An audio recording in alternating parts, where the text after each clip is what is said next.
For most anti-fascists in Europe, certainly in Britain, where I was active in the Anti-Nazi League and so on, the Holocaust is a warning of the dangers of fascism and racism. We draw universal conclusions that it must never happen again, never again. But for the Zionists, never again doesn't mean never again for everyone, but simply never again for Jews. And therefore, anything is justified in order to perpetuate the Israeli state.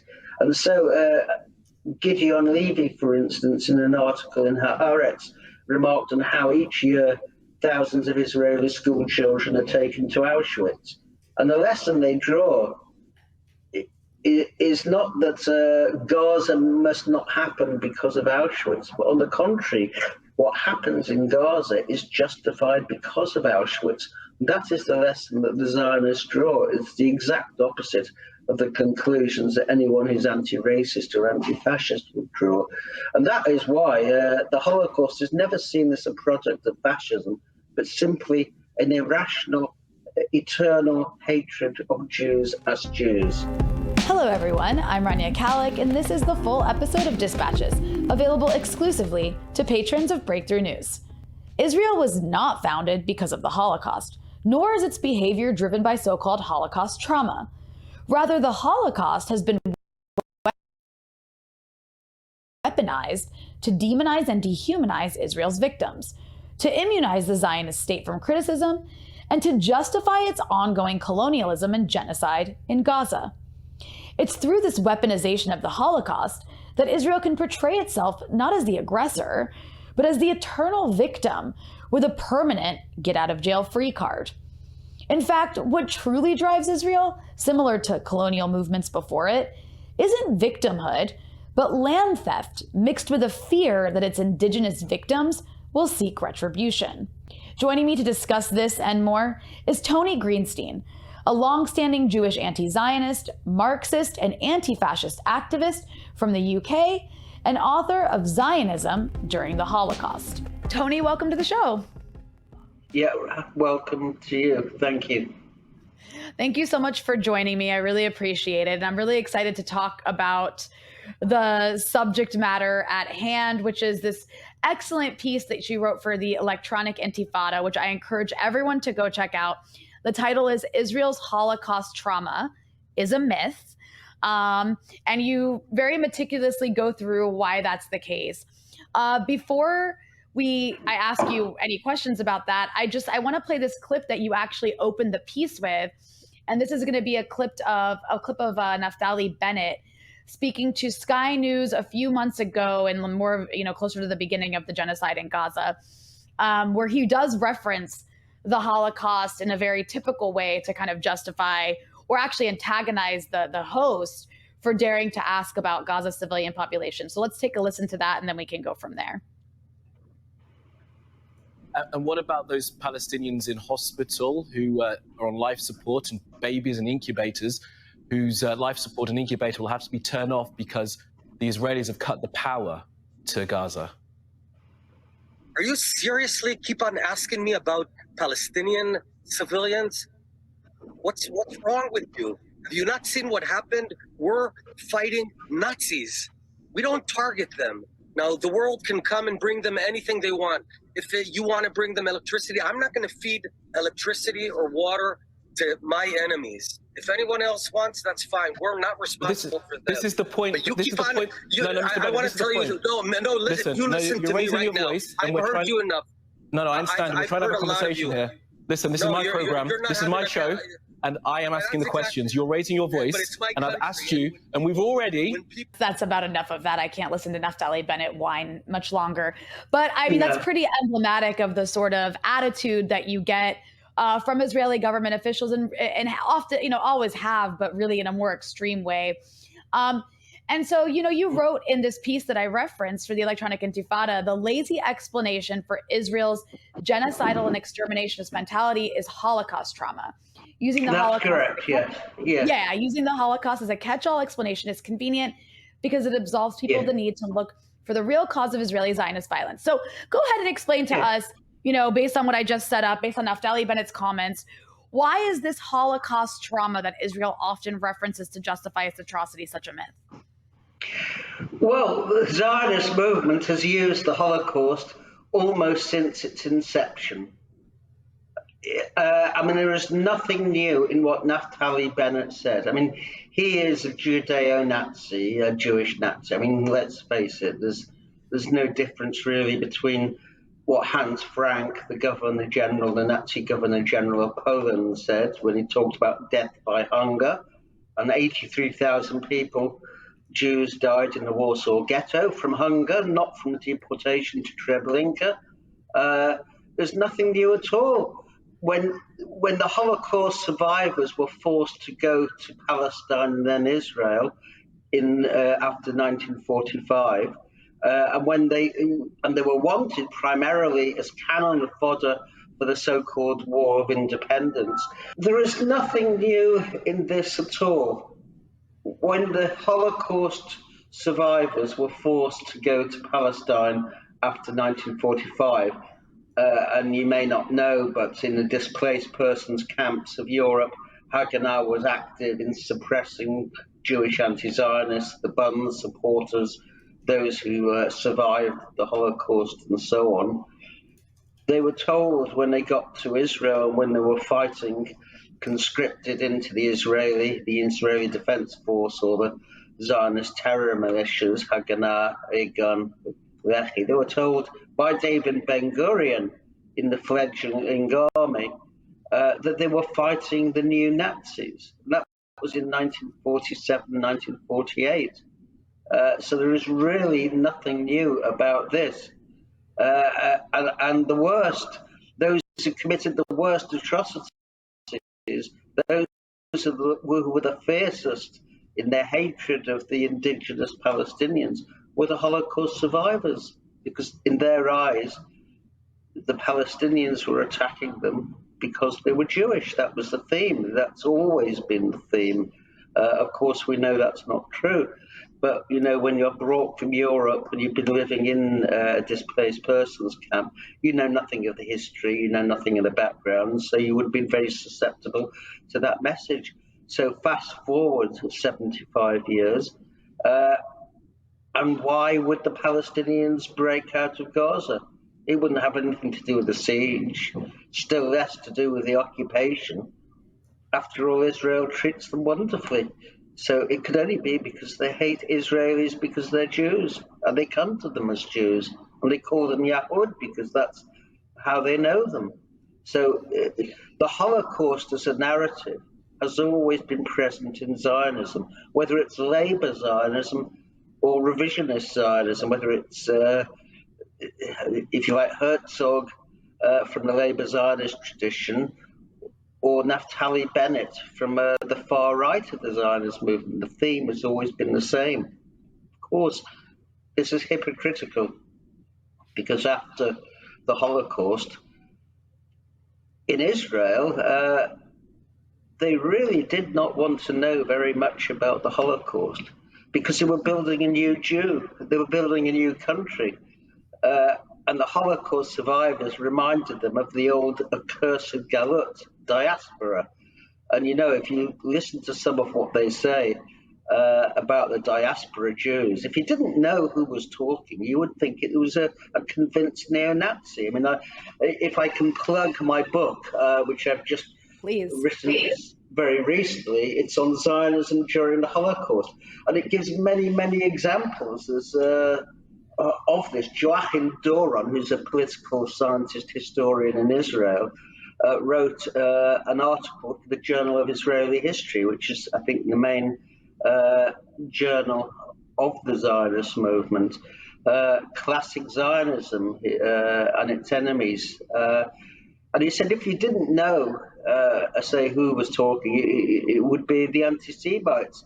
And he said it must sound strange to people brought up in the Auschwitz generation to hear what the Zionists were saying about Jews, because it really was no different from what their enemies were saying. So there was nothing at all different from what Ben-Gurion was saying in 1948 to what Naftali Bennett was saying.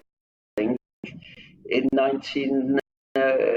2024. The message was the same. You hate us not because we've come and stolen your land and driven you off it, but because we're Jewish. It's as if the white South Africans have been saying to those living under apartheid, you're not fighting us because of the system of apartheid, land dispossession, and so on, but simply because we're white. And for many of them, that was the case. So, I mean, this is the reaction of the traditional settler colonial. But in Israel at the time, as I said, they really didn't want to know about the Holocaust. I mean, Holocaust survivors were called sabon, soap. They were treated with contempt.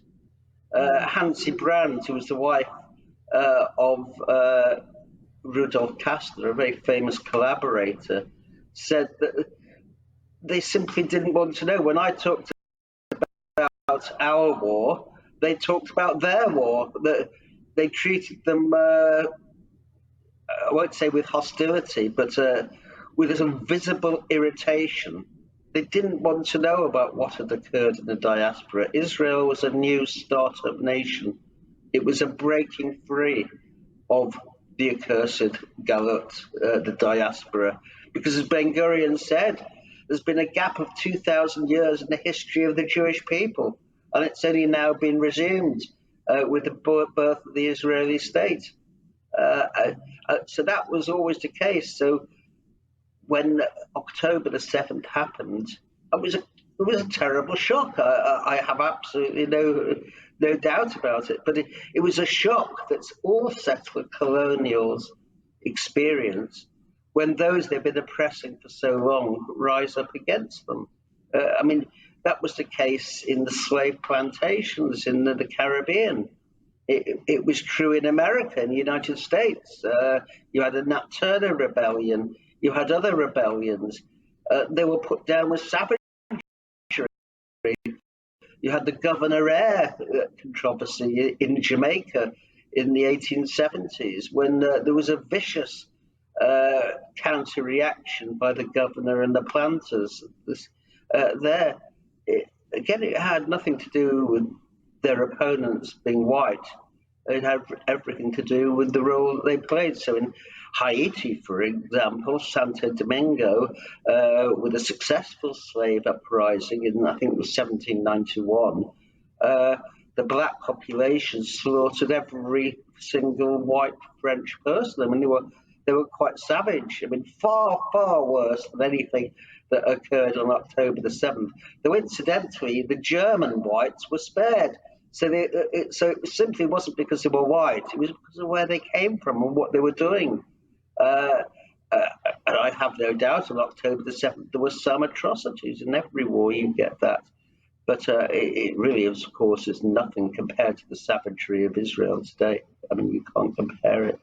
So, I mean, there was no Holocaust trauma. I mean, in Israel, in the first syllabus, school syllabus, the history school syllabus, which was about 200 pages long, had, I think, 12 pages on the Napoleonic Wars. It had one on the Holocaust. So at that time, the Holocaust was something that was in the distant past. It was part of... That's actually what I want to get you to elaborate on that for a moment, and in terms of the Holocaust in Israeli life, because what you're alluding to is what you talk about in your piece as well, as you raise this point that in fact the Holocaust didn't play a major role in Israeli life until 1953, when it was first mentioned in the school syllabus. And I'm going to quote from your piece. It says, despite exploiting the Holocaust survivors, Israelis had contempt for them as sheep who had gone to the slaughter. Unlike them, the quote, new Jews in Palestine who were waging war against the indigenous population. And then you note it's been documented that the survivors were popularly called this Hebrew word for soap, due to a belief that the Nazis had used their human fat to make soap during the war. And then there's this prevailing view among settlers in Palestine was that Holocaust survivors represented, quote, the survival of the worst in the eyes of David Ben-Gurion. They were hard, evil, and selfish people, and their experiences destroyed what good qualities they have left. So I guess to that, I want to ask you if you can maybe explain to our audience this very antagonistic view towards Holocaust survivors inside the state of Israel. And when the Holocaust even started to be weaponized,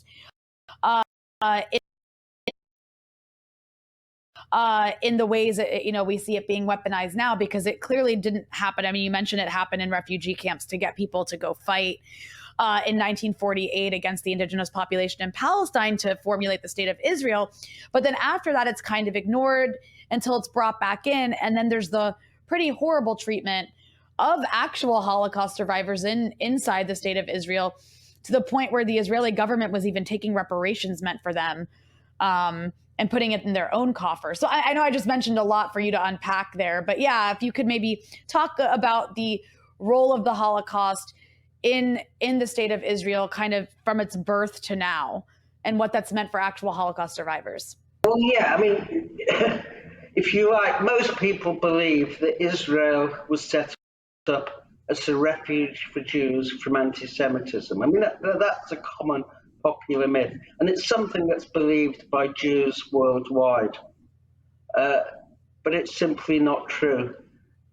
Israel, if you like, the Zionist project's main aim was the creation, it was like, if you like, a racial preservation project. And the only way you could achieve that was via statehood. I mean, that was what it was about in essence. And Ben Gurion was absolutely clear when he made his famous statement that if I knew I could save all of the German Jewish children, this was the Kindertransport in 1938-39, if I could save all the German Jewish children, because Britain had agreed to admit 10,000 by going to England, and only half of them by going to Palestine, I would choose the latter course, because I have to look to the people of history, not simply the lives of those children. And even in the early 1920s, when thousands of Ukrainian Jews wanted to escape to Palestine to get away from the pogroms, Weizmann was adamant that they couldn't come in. They were the wrong sort of Jews. They were precisely the detritus of the diaspora, and they didn't want them. And they always had this policy of selectivity, and it continued throughout the war. And there was real resentment, if you read what the Zionist leaders were saying, that refugees were coming in who had nothing to offer. So, I mean, this idea was a myth. And in my book, I detail the Argentinian junta between 1976 to 83. I don't know whether you're aware of what happened, but it's a story in itself. The first, probably the only neo-Nazi regime to come to power in the post-war period was in Argentina. And they had their own conspiracy theory, the Andina conspiracy. Instead of the normal elders of Zion, it was Marx, Freud, and Einstein who were the trio who were trying to create a Jewish state in Patagonia. And up to 12.5% of the 30,000 Argentinians who died under torture were Jewish, even though Argentinian Jews constitute less than 1% of the population. And did Israel want to know?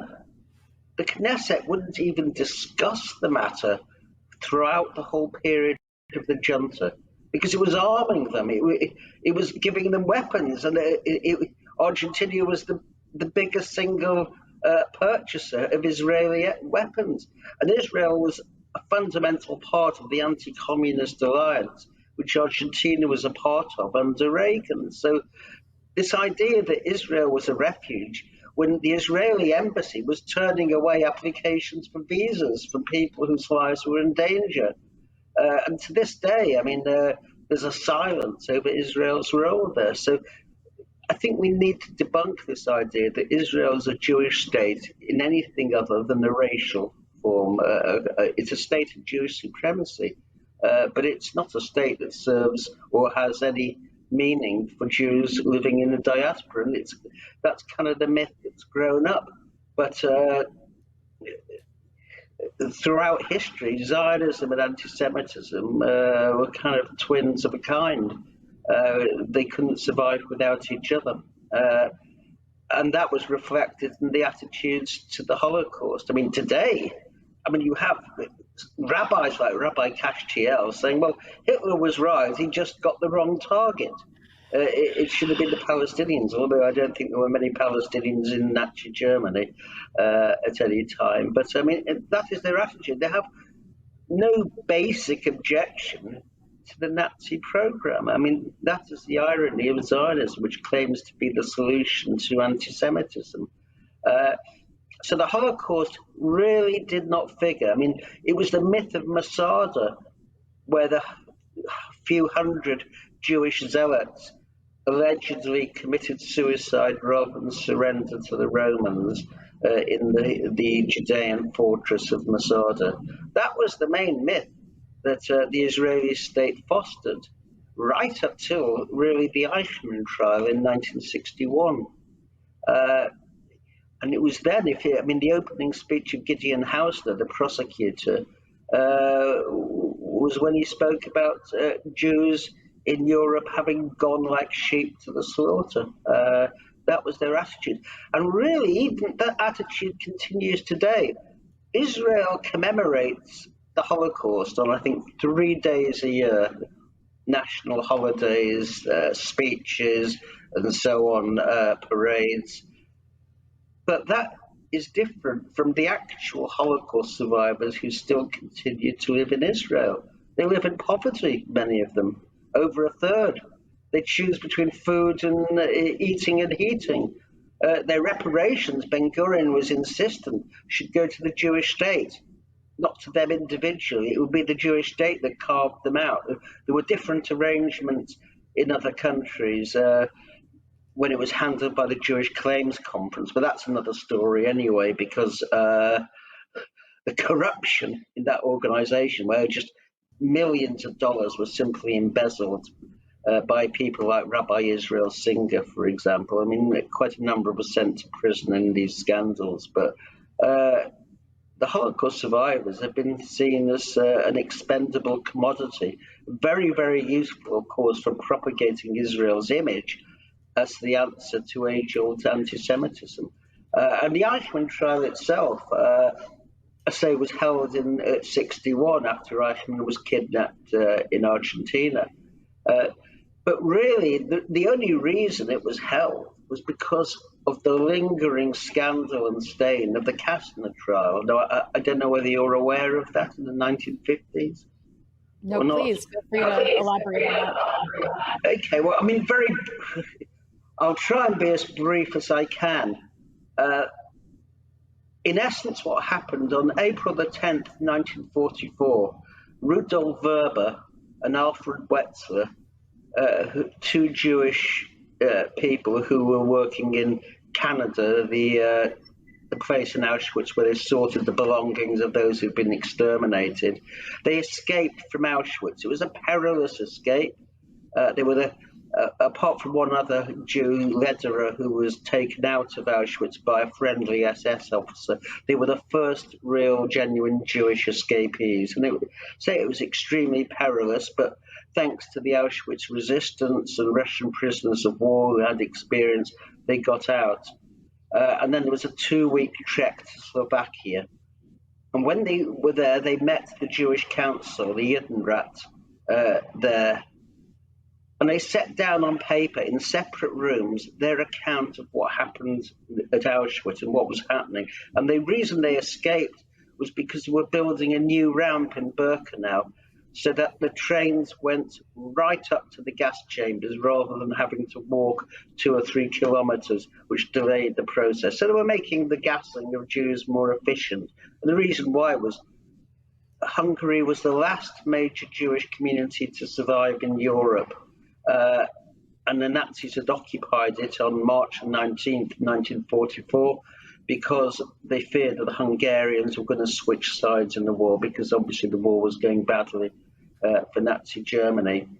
And what was produced was the Verber-Wetzler report when they sat down, or sometimes it's known as the Auschwitz Protocols when it incorporates other documents as well.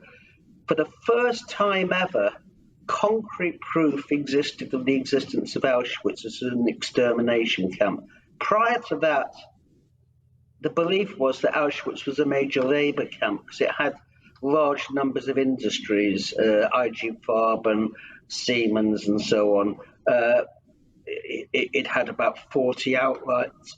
There were factories in what was called Auschwitz III, where slave labor was used. So it was very, very profitable. That was what Auschwitz was thought to be. I mean, in my book, I go through the fact that Auschwitz was not discovered as an extermination camp because the Allies really did not want to know. But anyway, the fact is that Weber and Wetzler escaped from Auschwitz. They compiled this document, and it was sent abroad to the Vatican and to many other people.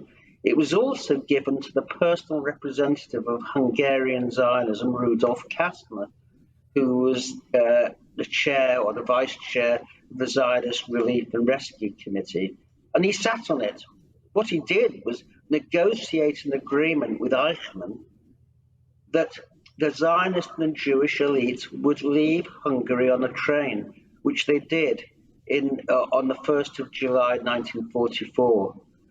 So I think it was 1,684 people.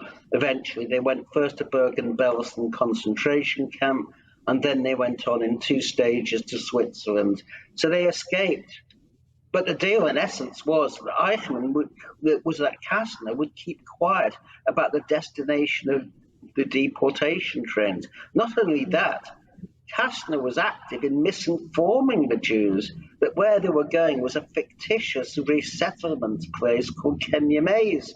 And he was instrumental in distributing postcards from another place, Waldsee, from the people who had arrived from the deportation trains in Auschwitz, saying everything was fine, look forward to seeing you, etc. These postcards were, if you like, written or signed by the Jewish deportees when they arrived in Auschwitz. And in fact, when people read them, they managed to see through them because the people who arrived were able to give details of things like your auntie is looking forward to seeing you, even though their auntie had died 10 years ago. So they twigged that something was not right. Yeah. But nonetheless, Kastner was instrumental in pacifying the Hungarian Jews who were destined for deportation.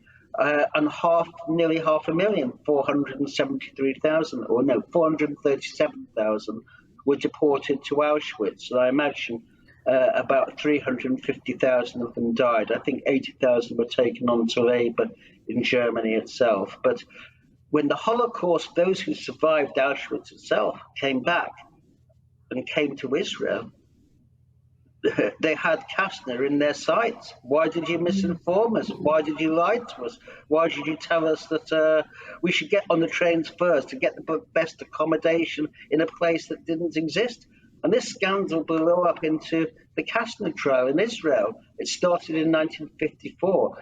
In fact, the allegation had been made that Kastner was a collaborator by this Hungarian Jew called Malchiel Greenwald, and the state had insisted that Kastner bury this by suing him for libel, and that's what happened, except it went wrong, because one of the first questions that was asked was, did you give testimony at Nuremberg to save a Nazi war criminal, Himmler's personal emissary in Hungary, Kurt Becher? And Kastner angrily denied it. And then Shmuel Tamir, who later became a minister under Menachem Begin, produced the affidavit in court. And he was shown to be a liar. And from then it was downhill in the trial. And the judge, 1955, Benjamin Halevi of the Jerusalem District Court, found in his words, the famous words, that he'd sold his soul to Satan. And that was in essence Zionism. And because the government were determined to appeal, the government fell. The second Israeli government under Moshe Sharett fell because of that verdict. So it had huge repercussions in Israel itself. Although Kastner was eventually acquitted by the Supreme Court, it was clearly on political grounds. They found that the facts, as found by the Jerusalem District Court, were true. They also found that in the case of Kurt Becher that he had collaborated. And it was a 4-1, or some people say 3-2 verdict, as one judge, Goyton, was incredibly ambivalent about whether, in fact, he should acquit. So it was a very mixed verdict. But I say the impact of the Kastner trial percolated through. And this is what led, in essence, to the Eichmann trial. And they took extreme precautions at the Eichmann trial to ensure that the Kastner affair was not raised in any sense, shape, or form. So, for instance, the last commander of the Warsaw Ghetto Resistance, Marek Edelman, was not invited. Neither was Rudolf Verba. Apparently, Israel could not afford their airfare from Western Europe or Poland in Marek Edelman's case. So, I mean, this is the reality of the Zionist record during the Holocaust. But I go into it in depth in my book. For most anti-fascists in Europe, certainly in Britain, where I was active in the Anti-Nazi League and so on, the Holocaust is a warning of the dangers of fascism and racism. We draw universal conclusions that it must never happen again, never again. But for the Zionists, never again doesn't mean never again for everyone, but simply never again for Jews. And therefore, anything is justified in order to perpetuate the Israeli state. And so Gideon Levy, for instance, in an article in Haaretz, remarked on how each year thousands of Israeli school children are taken to Auschwitz. And the lesson they draw is not that Gaza must not happen because of Auschwitz, but on the contrary, what happens in Gaza is justified because of Auschwitz. That is the lesson that the Zionists draw. It's the exact opposite of the conclusions that anyone who's anti-racist or anti-fascist would draw. And that is why the Holocaust is never seen as a product of fascism, but simply an irrational, eternal hatred of Jews as Jews, for reasons which are unknown, apart from the fact that Jews happen to live in other people's countries. They were guests whose stay had outwelcomed. I mean, that is the basic Zionist argument, that Jews actually cause anti-Semitism. So Israel has weaponized that, of course, during the latest ongoing genocide in Gaza. They're fighting the new Nazis. Tony, I'm glad that we could do a part 2 here because we had some tech issues before that we'll try to work around this time. Let's just jump right into it here for part 2. And I wanted to prod you a bit more on a point that you were making.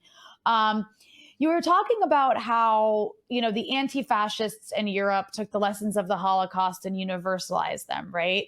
Whereas when it comes to the issues around Israel and Zionism, it's quite the opposite.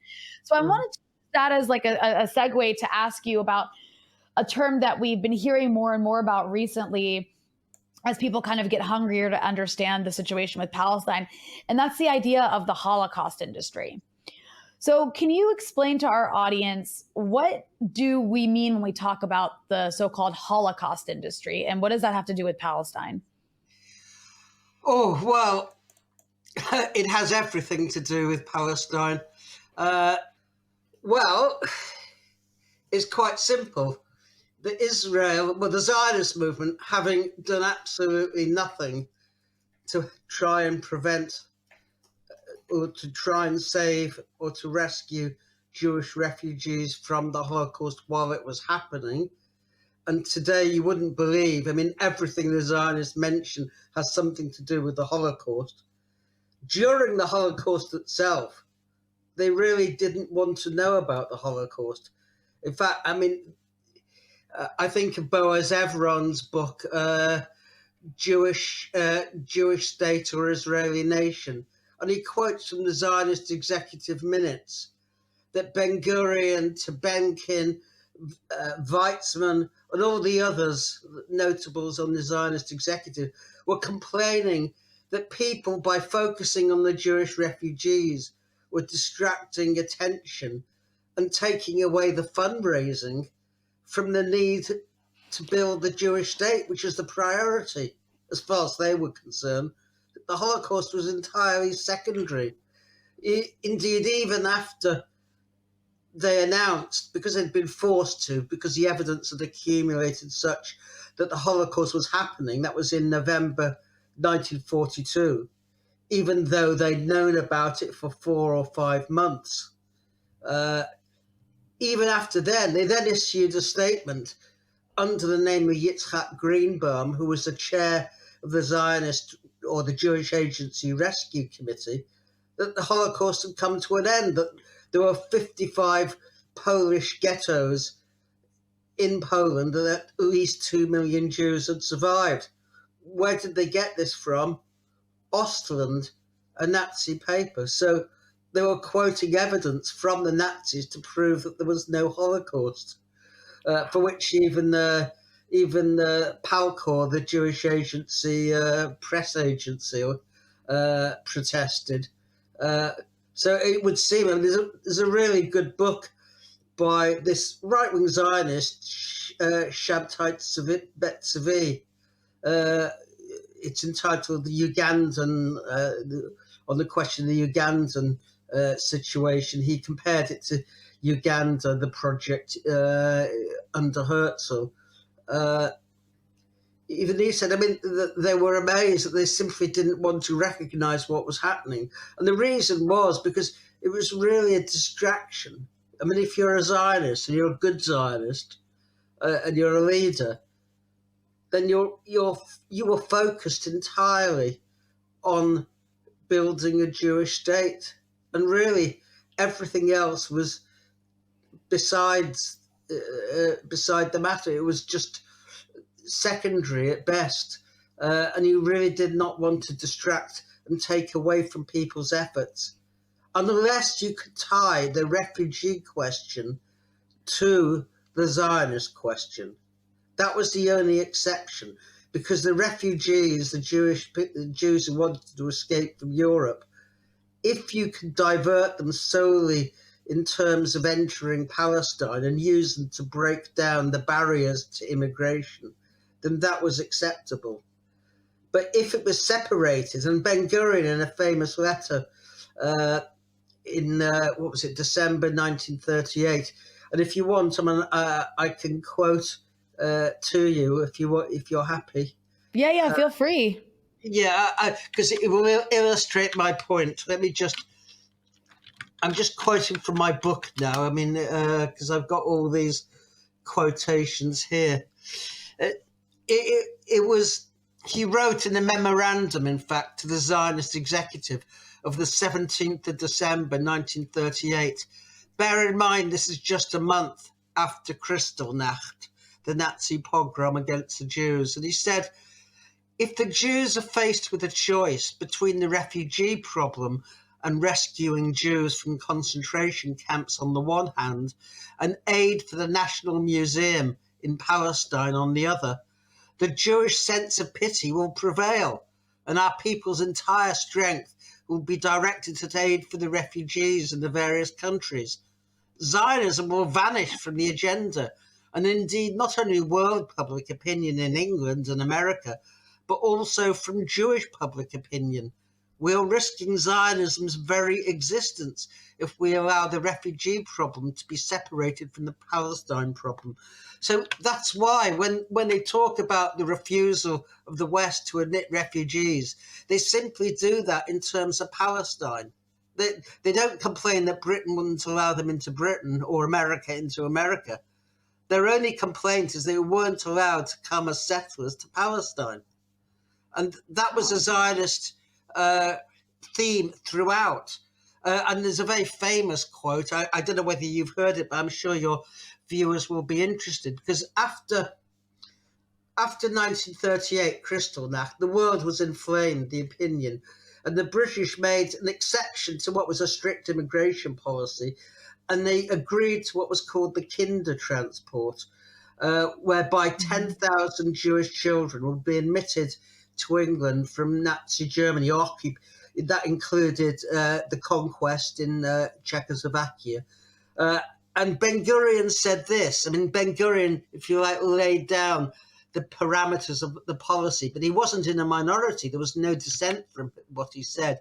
And he said, because they were campaigning that these children should be admitted to Palestine, not to England. And he said, if I knew that it would be possible to save all the children in Germany by bringing them over to England, and only half of them by transporting them to Eretz Yisrael, that is the land of Israel, then I would opt for the second alternative.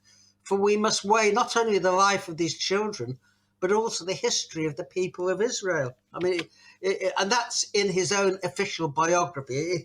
It's in many other documents. No one disputes that quote at all. And indeed, if you really want to know about Ben-Gurion's attitude throughout the Holocaust, you could do worse than read Shabtai Teveth's hagiography, really, of Ben-Gurion. The very final chapter, which is entitled Disaster Means Strength. And what that meant was that the greater the disaster to the Jewish people, the stronger the Zionist movement. Because without the disaster, there would have been maybe no Israel, because they wouldn't have had those refugees. And they were utterly and totally cynical about that. I could give you another quote, and this is from his biographer, who's a good Zionist, Shabtai Teveth. And he said, and this is on page 851 of The Burning Ground, which says the official biography of Ben-Gurion.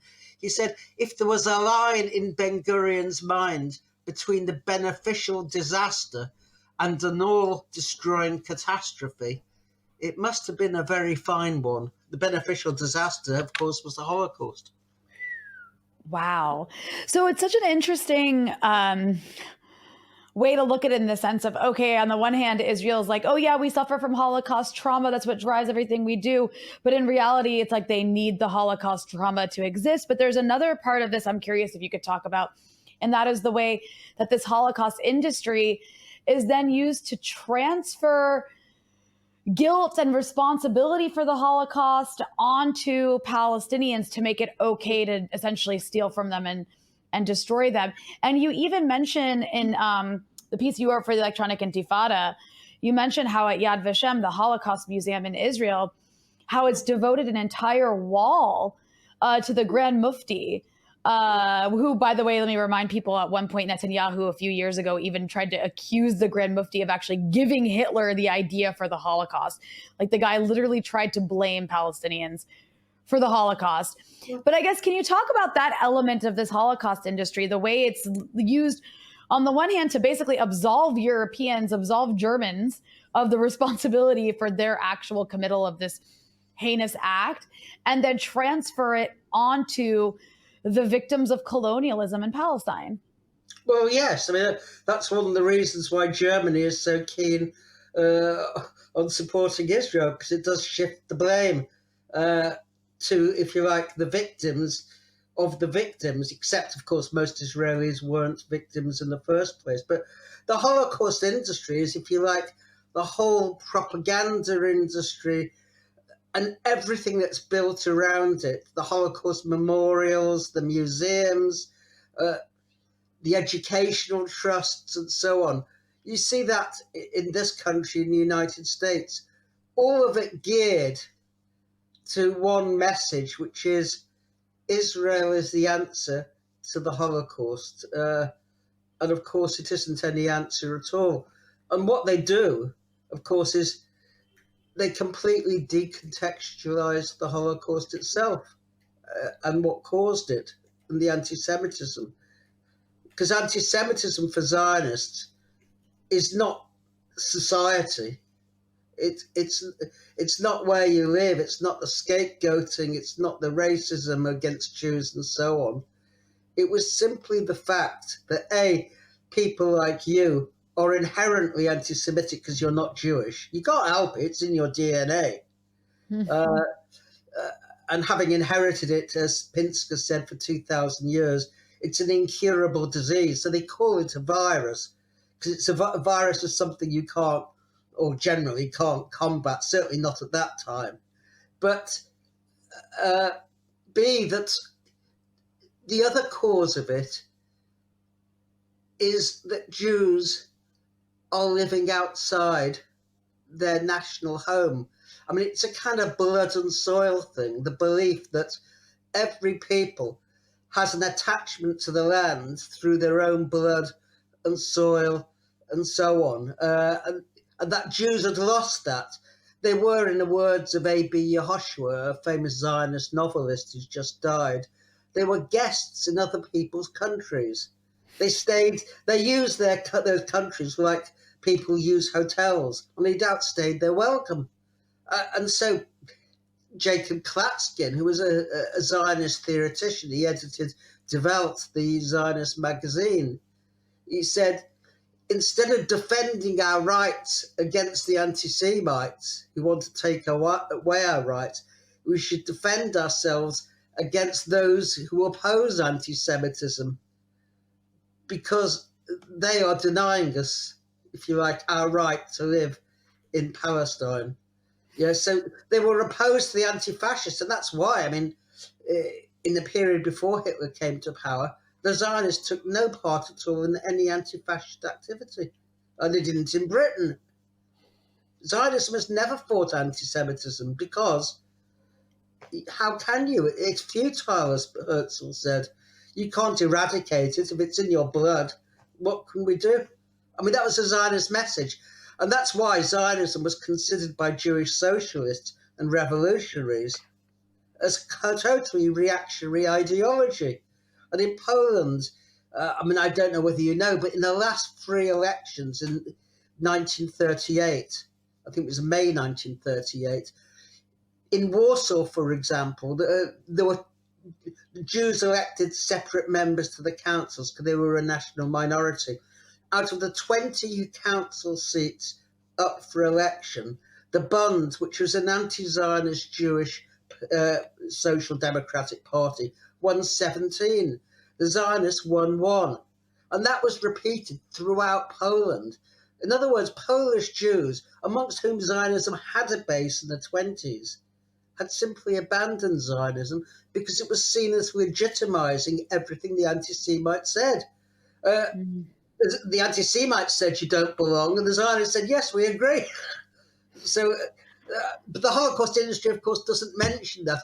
It's there to guilt trip people, to weaponize it, not to draw universal lessons, but to draw one particular lesson, which is that the only answer to anti-Semitism, to the Holocaust and so on, is Jews leaving the countries they live in and settling in Palestine, which is why, say, after Pittsburgh, or after, say, the Charlie Hebdo killings, and there was 4 Jews were murdered in the Hypercacher supermarket in France.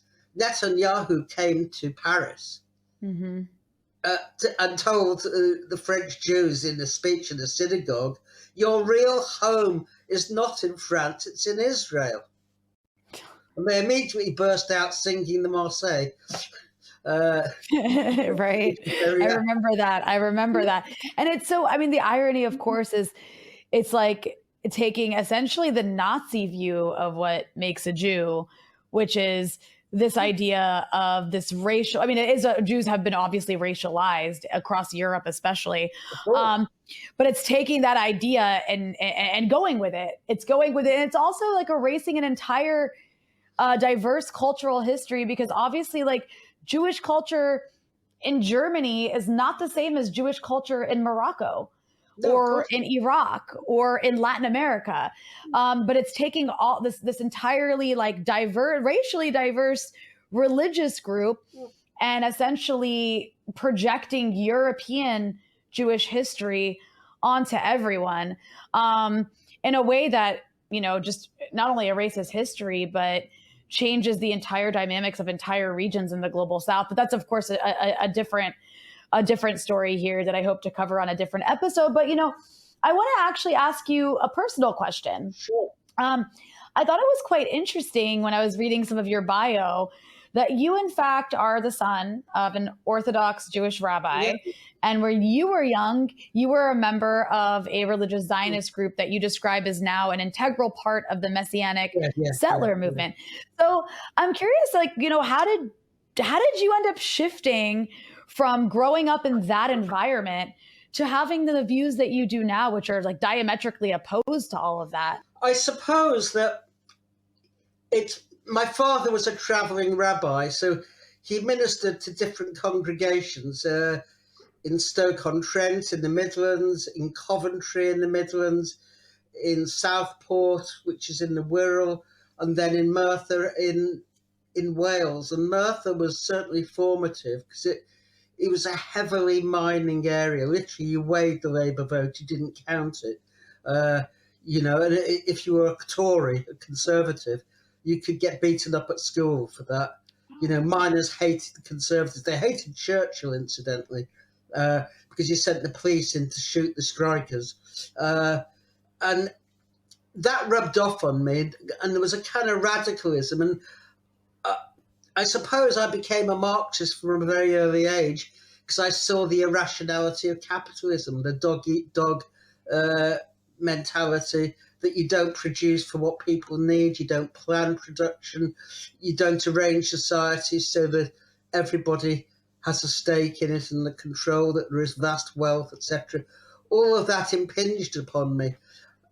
And Zionism, you see, I mean, Marxism and socialism say that workers of the world have everything in common and that you unite, whereas Zionism says Jews unite, that our enemy is the non-Jew, in a sense. We have more in common. Blood is thicker than water was a common phrase that was used. And so it was a kith and kin movement, and I felt it myself. I wouldn't say I was able to articulate it necessarily, but I felt it was an exclusivist ideology and movement. And people would urge me. I mean, at that time, I remember people in Mapam, supporters of Mapam, the old left Zionist party, go to Israel, settle on the kibbutz. That's socialism. But of course, it wasn't. And when I went to Israel, it was my only visit on a Zionist Federation tour, the kind of early type of birthright. I mean, I just saw all the racism, even amongst the kibbutzniks, you know, the Arabs, as they called them. And it didn't seem very socialist to me. So I guess that, but also I didn't like the message that was coming from the Holocaust. I mean, at the age of 8, I suppose I was quite a prodigious child in a way.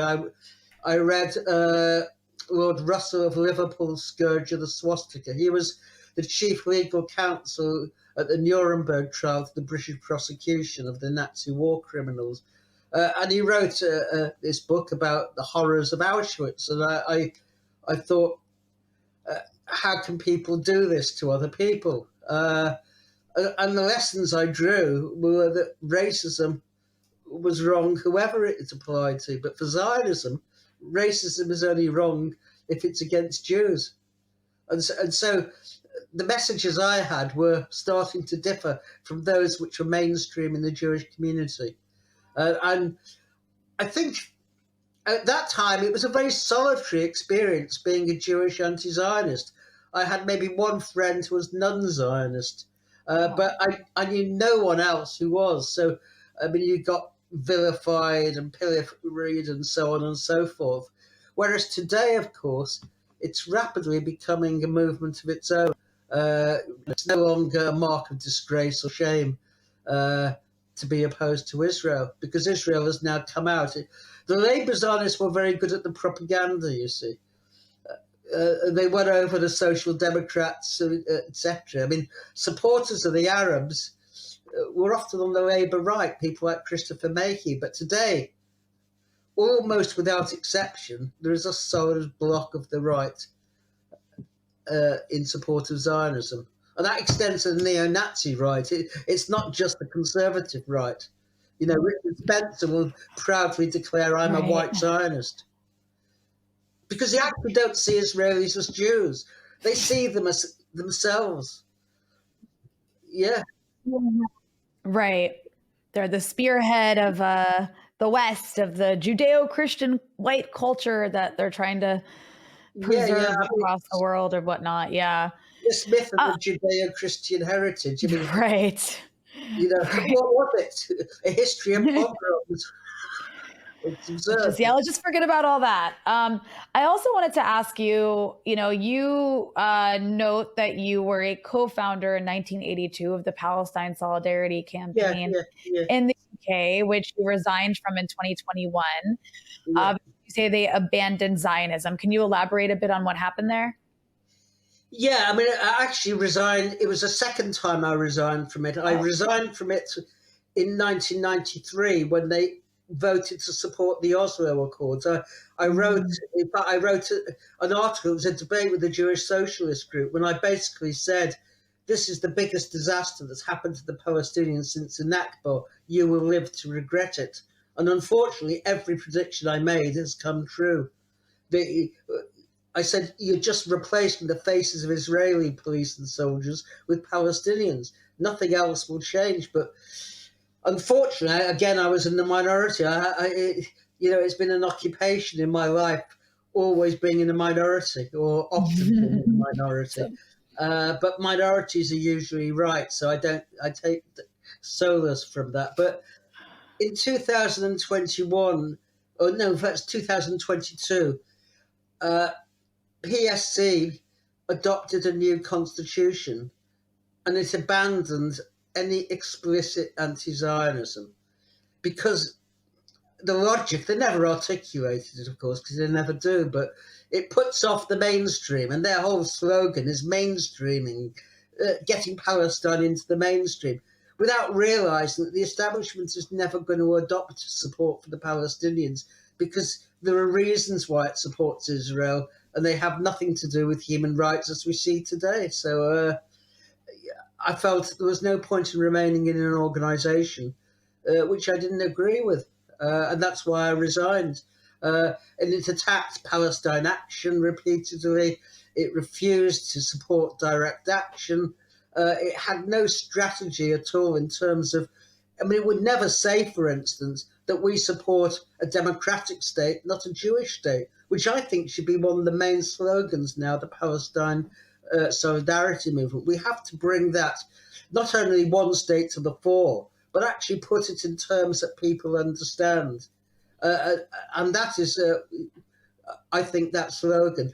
PSC would have none of it. It wanted to, it put Starmer, it put Lisa Nandy, it put Emily Thornycroft, all the people who are now part of Keir Starmer's shadow cabinet and who are absolute Israel supporters and Zionists and proud Zionists, Yet PSC was putting them on its platform. And what did it gain? Absolutely nothing. So I'm afraid we had to part company. I took part with Palestine Action, as I did now, along with others, for supporting Hamas. I haven't. I've always said politically I don't agree with an Islamist movement, but there are also a resistance movement, and in that sense, yes, of course, I support the resistance. So, but PSC believe that if you water down your politics enough, then people will come to accept it. I don't think so. I think if you put your principles to the fore and say why it is you support a single state, people are much more likely to be attracted to that. Because Palestine is not just a human rights question, although obviously it is, but it's a political question. And basically, Israel is an illegitimate state. It's based on ethno-nationalism. And you look at Europe under Nazi occupation, the 30s and the 40s, all the most anti-Semitic countries were the ethno-Christian countries, Romania, Hungary, Croatia, which had its own extermination camp, the only one outside Nazi-occupied, outside Nazi control, or Slovakia, which was the first to deport Jews to Auschwitz. All of these based their ethnicity, their nationality, on a religion. And so, which is what Israel does. Of course, it's inherently to be anything else.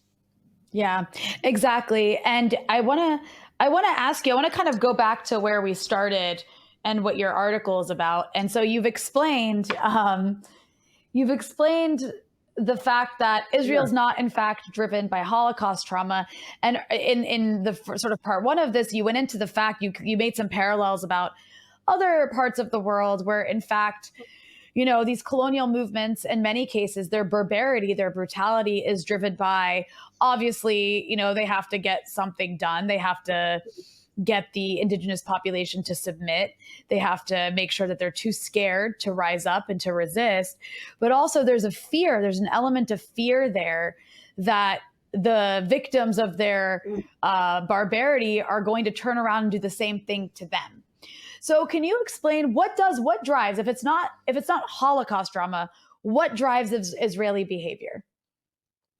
Well, I mean, what drives it, in essence, being an ethno-nationalist state, an ethno-religious state, is the desire to have, I mean, in the words of Yair Lapid, as few Palestinians, as he says, as possible, maximum land, fewest Arabs.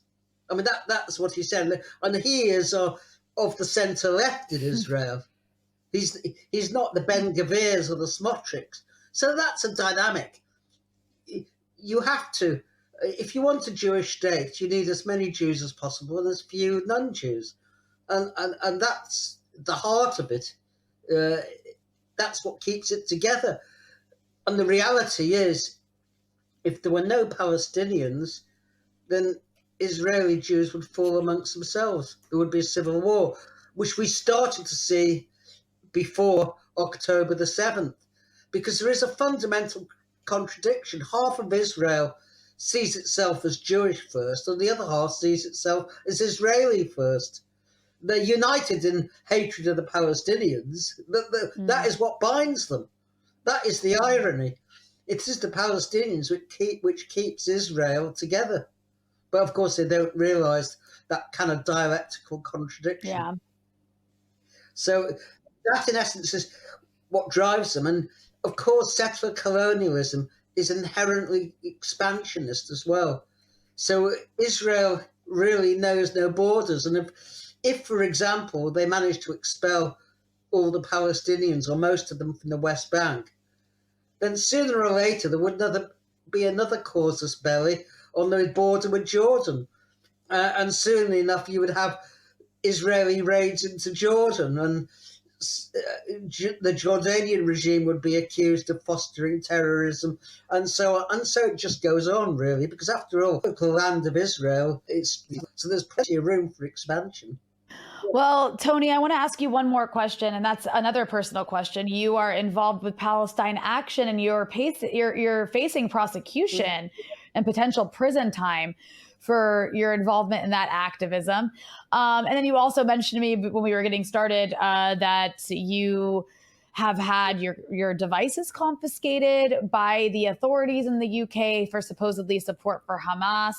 So why don't you tell me about the political persecution you faced in the so-called civilized Western country of the United Kingdom? Terrorism is being weaponized, if you like, in order to suppress free speech. Although the accusation is not that I've been secretly planting to bomb somewhere, but that I've said the wrong things at the wrong time. And that applies it applies to many other people who've also been arrested, because you see the weaponization of anti-Semitism. I mean, it's quite amazing. The demonstration in London last Saturday, who did they arrest? 2 Orthodox rabbis who were anti-Zionists because they burnt an Israeli flag. And what were they arrested for? Incitement to anti-Semitism. You know, I mean, this is amazing. You know, the police who kill black people in custody, who shoot them. I mean, there are so many examples who are proven to be racist, institutionally racist. And that's not me. That was the Baroness Casey review of a couple of years ago. She went through all the WhatsApp messages and so on of these police groups and said, yeah, they're institutionally racist, sexist, homophobic. But when it comes to anti-Semitism, suddenly they're really concerned about Jews, who are the least persecuted minority in Britain. I mean, the anti-Semitism is a kind of vestigial prejudice at best, or worst. I mean, it's not any form of state racism today. I mean, racism changes; it doesn't remain the same. But same with, I mean, I don't know if you're aware of the internal politics of Britain, but Suella Braverman, the Home Secretary, who resigned, she'd accused the police of being pro-Palestinian, which was a step too far. She was absolutely horrified by these hate marches, these mobs, these anti-Semites, and so on. She was the person who was trying to deport refugees to Rwanda in order to stop the boat people. So when it came to any other form of racism, she was in the vanguard of it. But when it comes to anti-Semitism, she's horrified by it. I mean, what do you make of this? And the reason is because it's weaponized. And that is the political atmosphere in this country, that the right wing, all of those who were 60, 70 years ago or more were anti-Semites, and who didn't like Jews, and who did think they were cosmopolitans who were plotting to undermine national unity and so on. Today, the right wing is really opposed to anti-Semitism, or what they define as anti-Semitism, which of course is support for Israel. So anti-Semitism and support for Zionism is absolutely bound up. If you don't like Israel, you don't like Jews in their view. What that means, of course, is anti-Zionist Jews are made invisible. We don't exist.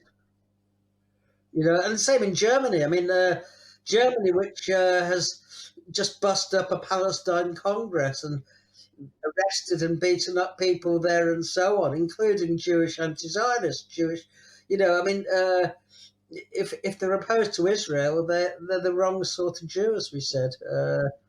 Well, yeah, I mean, there is an irony in all of this, that in 1933, and on the 28th of January 1935, Reinhard Heydrich, who was described by who was it? He was described as the real engineer of the final solution by Gerald Rettlinger. He issued a directive. I mean, he was in charge of the Gestapo, and he was second to Himmler in the SS. And he said the activity of the Zionist-oriented youth organizations that are engaged in the occupational restructuring of the Jews lies in the interest of the National Socialist state leadership. These organizations are not to be treated with that strictness that it is necessary to apply to the members of the so-called German Jewish assimilationists. Assimilationists meant, in essence, none or anti-Zionists. And in May 1935, the paper of the SS, Schwarzkopf, wrote that the Zionists adhere to a strict racial position. By emigrating to Palestine, they are helping to build their own Jewish state, whereas the assimilation-minded Jews deny their race and insist on their loyalty to Germany, or claim to be Christians because they've been baptized in order to subvert National Socialist principles. And this was the position of the Gestapo, in essence. Wow. That you had to make a distinction between the Zionists and the rest of the Jews, bearing in mind that in 1933, just 2% of the German Jews were Zionists. It was a minority. It was a kind of free counterculture. But of course, people forget this now. Until the Holocaust, Zionism was a distinct minority amongst the Jews. And that's why when people occasionally, and it is occasionally, come out with anti-Semitic stuff about Hitler was right or so on the Palestine side, they need to be squashed, because the most beneficial supporter, really, of the proto-Israeli state and the Zionist movement was Hitler. Without the Nazis, they probably wouldn't have got the critical mass of settlers necessary to establish their state. So the Zionists, I mean, and they realized that as well, that the advent of Hitler would do for them what they couldn't do by themselves, which was win over the Jewish people. Well, on that note, Tony, I want to thank you for coming on and breaking all this down. It's all so important. Can you please remind people about your book and where they can get it? Because I think it's very important subject matter for everyone interested in this topic right now. Yes, sure. If you simply send me an email to Tony Greenstein 104@gmail.com. I don't have any at the moment, but I'm getting some more in because there's actually been a rush on them, because I think with what's happening in Gaza, people really do want to know how it is that Israel behaves in the way it does. As I say, I mean, I had to in the end self-publish because it was too hot a topic even for left-wing publishers. But it's gone down very well, and this is the kind of hidden history of Zionism that the Zionists would rather gloss over. So you're welcome. It's £12 for a paperback. In fact, I'll only have paperbacks, so you're welcome. Anyone who wants to buy one to do so. Okay, well, thank you very much, Rania. It's been Thank you. really enjoyable.